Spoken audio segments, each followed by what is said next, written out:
ओम नमः शिवाय। आपके अपने चैनल शिव भक्ति 0.2 में आप लोगों का स्वागत है। आज सुनेंगे पद्म पुराण का 11वां अध्याय। जय श्री कृष्ण, राधे राधे। आज का कथा में आप सभी भक्तों का हार्दिक स्वागत है। भगवान श्री कृष्ण और श्रीमती राधा रानी की कृपा सदैव आप और आपके समस्त परिवार पर बना रहे। तो भगवान श्री हरि विष्णु का ध्यान करके आज का पावन कथा आरंभ करते हैं। मिथिलापति ने पूछा, हे ब्राह्मण, इस वैशाख मास में कौन कौन से तिथियां पुण्यदायिनी होता है? श्रुतदेव जी बोले, सूर्य के मेष राशि में स्थित होने पर वैशाख मास में 300 तिथियां पुण्यदायिनी माना गया है।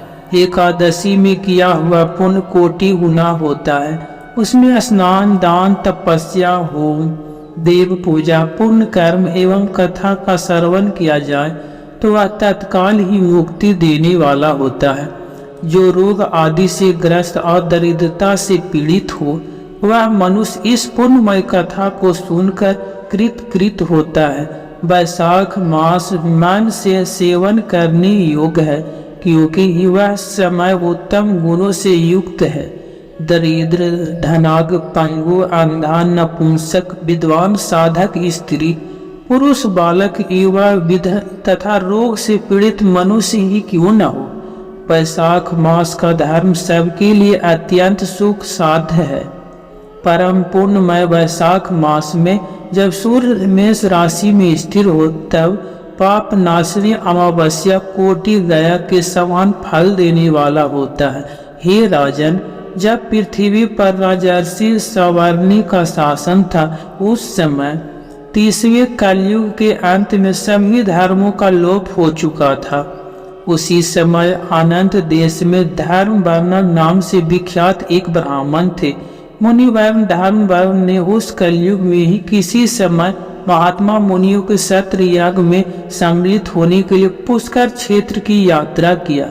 वहां कुछ व्रतधारी महर्षियों ने कलयुग की प्रशंसा करते हुए इस प्रकार कहा था कि सतयुग में भगवान विष्णु को संतुष्ट करने वाला जो पुण्य 1 वर्ष में 7 है वही त्रेता में 1 मास में और द्वापर में 15 दिनों में 7 होता है। परंतु कलयुग में भगवान विष्णु का स्मरण कर लेने से ही उसे 10 गुना पुण्य प्राप्त होता है।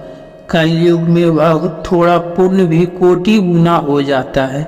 जो एक बार भी भगवान का नाम लेकर दया दान करता है और दुर्भिक्ष में अन्न देता है वह निश्चय ही ऊर्ध्वलोक में गमन करता है। यह सुनकर देवर्षि नारद हंसते हुए उन्मत्त के समान नृत्य करने लगे। सभासदों ने पूछा, हे नारद जी, यह क्या बात है? तब बुद्धिमान नारद जी ने हंसते हुए उन सबको उत्तर दिया कि आप लोगों का कथा सत्य है, इसमें कोई संदेह नहीं है। कलयुग में स्वर्ग कर्म से महान पुण्यों का किया जाता है तथा कलेशों का नाश करने वाले भगवान के सब स्मरण मात्र से ही प्रसन्न हो जाते हैं। यद्यपि आप लोगों से यह कहता हूँ कि कलयुग में यह 2 बातें दुर्घट है। शीश निंद्र का निग्रह और जीवा को बस में रखना। यह दोनों कार्य जो सिद्ध कर ले वही नारायण स्वरूप है। अतः कलयुग में आपको यहाँ नहीं ठहरना चाहिए। नारद जी की यह बात सुनकर उत्तम व्रत का पालन करने वाले महर्षि सहसा यज्ञ को समाप्त करके सुखपूर्वक चले गए। धर्म वर्ग ने भी यह बात सुनकर भूलोक को त्याग देने का विचार किया। उन्होंने ब्रह्मचर्य व्रत धारण करके दंड और कमंडल हाथ में ले लिया और जटावल्कलधारी होकर कलयुग के अनाचार पुरुषों को देखने के लिए घर छोड़कर चल दिए। उनके मन में बड़ा विस्मय हो रहा था। उन्होंने देखा प्रायः मनुष्य पापाचार में वृत्त होकर बड़े भयंकर एवं दुष्ट हो गए हैं। ब्राह्मण पाखंडी हो चले हैं। शूद्र संन्यास धारण करते हैं। पत्नी अपने पति से द्वेष रखता है। शिष्य गुरु से बैर करता है। सेवक स्वामी के और पुत्र पिता के घात में लगा हुआ है। ब्राह्मण शूद्रवत और गौ बकरियों के समान हो गए हैं। वेदों में गाथा का ही प्रधानता रह गया है और शुभ कर्म साधारण लौकिक कृत्यों के ही समान रह गए। इनके प्रति किसी की महत्व बुद्धि नहीं है। भूत प्रेत और पिशाच आदि की उपासना चल रहा है। सब लोग मैथुन में ही आसक्त हैं और उसके लिए अपने प्राण भी खो बैठते हैं। सब लोग झूठी गवाही देते हैं। मन में सदा छल और कपट भरा रहता है। कलयुग में सदा लोगों के मन में कुछ और वाणी में कुछ और तथा क्रिया में कुछ और ही देखा जाता है। सबकी विद्या किसी न किसी स्वार्थ को लेकर ही होता है और केवल राजभवन में ही उसका आदर होता है। संगीत आदि कलात्मक विद्या भी राजाओं को प्रिय है। कली में अधम मनुष्य पूजे जाते हैं और श्रेष्ठ पुरुषों की अवहेलना होता है। कली में वेदों के विद्वान ब्राह्मण दरिद्र होते हैं। लोगों में प्रायः भगवान की भक्ति नहीं होता। उन क्षेत्र में पाखंड अधिक बढ़ जाता है। शूद्र लोग जटाधारी तपस्वी बनकर धर्म की व्याख्या करते हैं। सभी मनुष्य अल्पायु, दयाहीन और शठ होते हैं। कली में प्रायः सभी धर्मों की व्याख्याता बन जाते हैं और दूसरों से कुछ लेने में ही उत्सव मनाते हैं। अपनी पूजा कराना चाहते हैं और व्यर्थ दूसरों की निंदा करते हैं। अपने घर आने पर सभी अपने स्वामी के दोषों की चर्चा में ही तत्पर हैं। कली में लोग साधुओं को नहीं जानते, पापियों को ही बहुत आदर देते हैं। दुराग्रही लोग इतने दुराग्रही होते हैं कि साधु पुरुषों के एक दोष का भी ढिंढोरा पीटते हैं और पाप आत्माओं के दो समूहों को गुण बखारते हैं। कली में गुणहीन मनुष्य दूसरों के गुण को न देखकर उनके दोष को ही ग्रहण करते हैं। जैसे पानी में रहने वाली जोक प्राणियों के रक्त पीता है, जल नहीं पीता, उसी प्रकार जोक के धर्म से संयुक्त होकर मनुष्य दूसरे का रक्त चूसते हैं। औषधियाँ शक्तिहीन होता है। ऋतुओं में उलटफेर हो जाता है। सब राष्ट्रों में अकाल पड़ता है। कन्या योग समय में संतान उत्पत्ति नहीं करती। लोग नट और नर्तकों की विद्याओं से विशेष प्रेम करते हैं। जो वेद वेदांत की विद्याओं में तत्पर और अधिक गुणवान है, उन्हें अज्ञानी मनुष्य सेवक की दृष्टि से देखते हैं। वे सब के सब भ्रष्ट हैं। कली में प्रायः लोग श्राद्ध कर्म का त्याग करते हैं, वैदिक कर्मों को छोड़ बैठते हैं। प्रायः जीवा पर भगवान विष्णु के नाम और कभी नहीं लेते। लोग श्रृंगार रस में आनंद का अनुभव करते और उसे के गीत गाते हैं। कलयुग के मनुष्यों में न कभी भगवान विष्णु की सेवा देखी जाता है और न शास्त्रीय चर्चा होता है, न कहीं यज्ञ की दीक्षा है, न विचार का लेस, न तीर्थ यात्रा है और न दान धर्म ही देखे जाते हैं। यह कितने आश्चर्य की बात है। उन सब को देखकर धर्म वर्म को बड़ा भय लगा। पाप से कुल की हानि होता देखकर अत्यंत आश्चर्य से चकित होकर वह दूसरे द्वीप में चले गए। सब द्वीपों और लोकों में विचरते हुए बुद्धिमान धर्म वर्म किसी समय कौतूहलवश प्रीतलोक में गए। वहां उन्होंने कर्म से कष्ट पाते हुए पितरों को बड़ी भयंकर दशा में देखा। वह दौड़ते रोते और गिरते पड़ते देखे। उन्होंने अपने पितरों को भी नीचे अंधकूप में पड़े हुए देखा। उनको देखकर आश्चर्यचकित होकर दयालु धर्म वर्म ने पूछा कि आप लोग कौन हैं और किस दुष्कर्म के प्रभाव से इस अंधकूप में पड़े हुए हैं। पितरों ने कहा कि हम श्रीवत्स गोत्र वाले हैं। पृथ्वी पर हमारा कोई संतान नहीं रह गया, अतः हम श्राद्ध और पिंड से वंचित हैं। इसीलिए हमें यहाँ नरक का कष्ट भोगना पड़ता है। संतानहीन दुरात्माओं का अंधकूप में पतन होता है। हमारे वंश में एक ही महायशस्वी पुरुष हैं जो धर्म वर्म के नाम से विख्यात हैं, किंतु वह विरक्त होकर अकेला घूमता फिरता है उसने गृहस्थ धर्म को स्वीकार ही नहीं किया है। वह एक ही तंतु हमारे कुल में अवशिष्ट है। उसकी भी आयु क्षीण हो जाने पर हम लोग और अंधकूप में गिर पड़ेंगे, जहाँ से फिर निकलना कठिन होगा। इसलिए तुम पृथ्वी पर जाकर धर्मवान को समझाओ कि हम लोग दया के पात्र हैं। हमारे वचनों से उसका यह भी बताओ कि हमारी वंश रूपा दुर्वा को काल रूपी चूहा प्रतिदिन खा रहा है। क्रमशः सारे वंश का नाश हो गया है, एक तुम ही बचे हो। जब तुम ही मर जाओगे तब संतान परंपरा न होने के कारण तुम्हें भी अंधकूप में ही गिरना पड़ेगा। इसीलिए गृहस्थ धर्म को स्वीकार करके संतान की वृद्धि करो। इससे हमारे और तुम्हारे दोनों की ऊर्ध्वगति होगा। यदि एक भी पुत्र वैशाख मास अथवा कार्तिक मास में हमारे उद्देश्य से स्नान, श्राद्ध और दान करेगा तो उसे हम लोगों की ऊर्ध्वगति होगा और नरक से उद्धार हो जाएगा।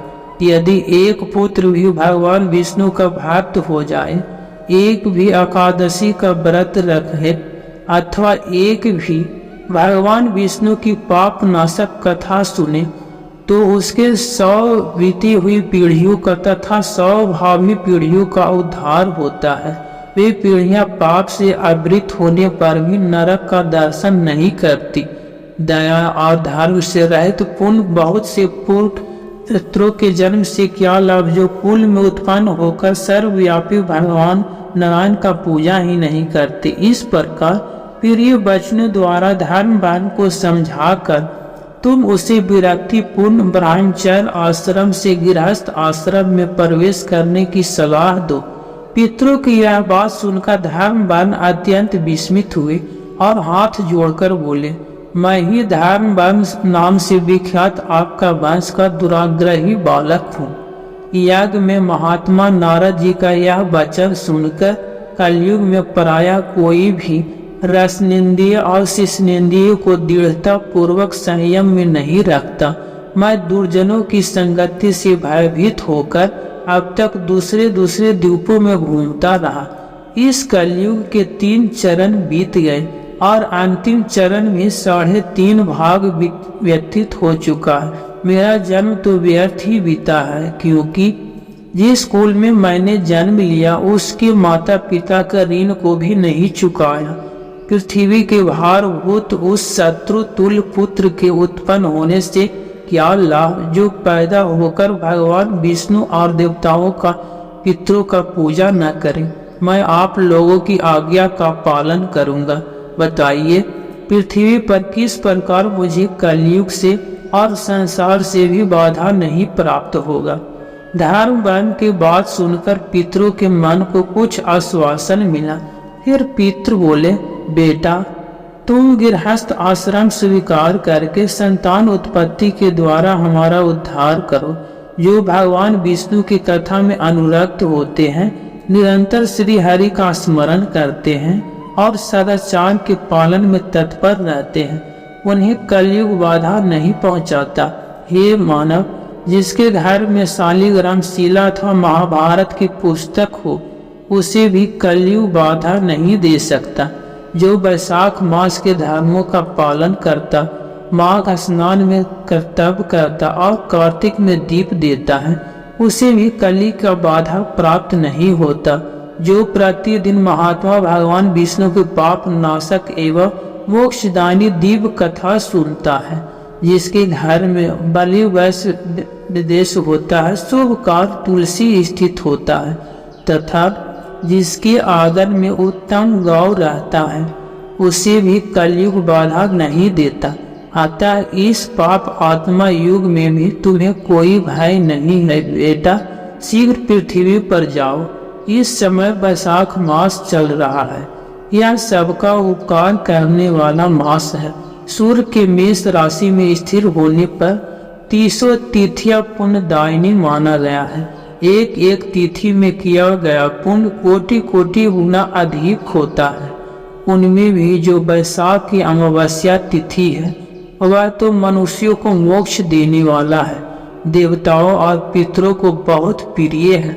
शीघ्र ही मोक्ष की प्राप्ति कराने वाला होता है। जो उस दिन पितरों के उद्देश्य से श्राद्ध करते हैं और जल से भरा हुआ घड़ा एवं पिंड देते हैं, उन्हें अक्षय फल की प्राप्ति होता है।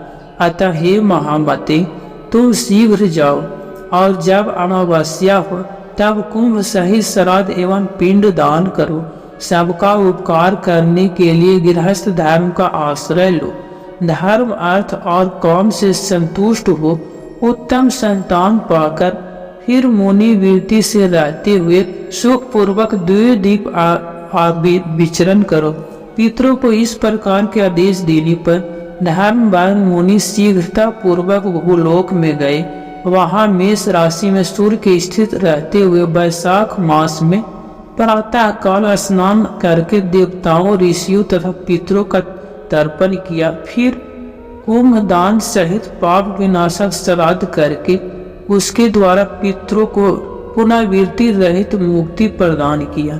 तब पश्चात उन्होंने स्वयं विवाह करके उत्तम संतान को जन्म दिया और लोक में उस पाप नाशी अमावस्या तिथि को प्रसिद्ध किया। तदनंतर वे भक्ति पूर्वक भगवान की आराधना करने के लिए हर्ष के साथ गंधमादक पर्वत पर चले गए। इसलिए वैशाख मास की यह अमावस्या तिथि परम पवित्र माना गया है। हरे कृष्ण। आज का कथा यहीं पर समापन करता हूँ। उम्मीद करता हूँ कथा आपको जरूर पसंद आया होगा।